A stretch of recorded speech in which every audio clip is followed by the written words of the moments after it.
When the Silk Road is mentioned, the following associations most often arise: trade, caravans, roads connecting east and west, and medieval cities that arose on the path of merchants. But how did people live in these cities? What did they believe in? And what did they used to do? What do we, modern people, have in common with them? Why haven't all the cities survived to this day? This is the medieval city of Kayalyk. It is located on the territory of the Almaty region, east of the village of Kayalyk, 200 kilometers from the city of Taldykorgan. The city was explored in 1964 by the Semirechynsk archaeological expedition, and in 1997 excavations were continued by the Turkestan archaeological expedition led by Karl Baypakov. And this is what they were able to find. In the 8th–14th centuries, Kayalyk was the largest trade, craft and cultural center in the northeast of Zhetysu. In 940, the settlement became the headquarters of the Qarluq yabgu.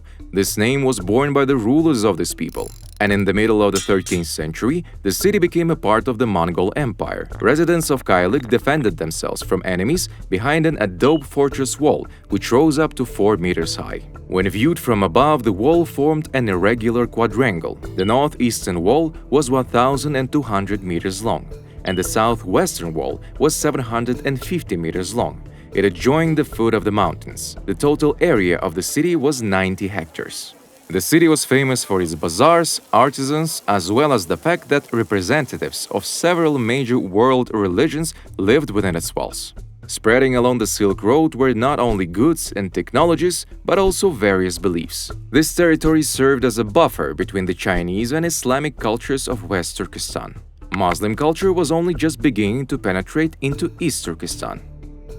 In the early Muslim period, this is the end of the 12th, the first half of the 13th century, the spiritual life of then Muslims was concentrated around the Sufi Hanaka, located next to the mausoleums of the rulers, richly decorated with terracotta and Ganj carvings. In the Hanaka itself, the burials of holy preachers and Sufis were made. Buddhist and Manichaean temples have also been found in Kayalyk.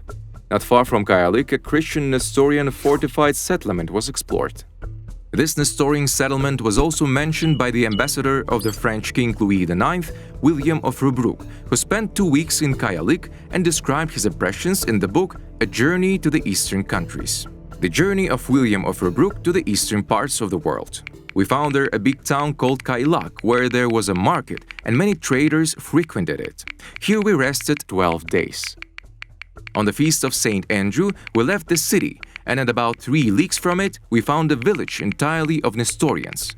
We entered the church singing joyfully and at the tops of our voices, Salve Regina, for it had been a long time since we had seen a church. Kayalyk also had its own mint, hence the inhabitants paid with minted silver and copper coins. Local residents went to baths, which were built like hammams. Sewerage and water supply systems were installed to them, which also prevented the spread of diseases that could be carried by traders and wanderers along the Silk Road. Ceramic jugs were also found in Kayalyk, which in the Middle Ages served as refrigerators, where food and drinks were stored. For the construction of the residential buildings, the herringbone technique was used, which was widespread in Central Asia.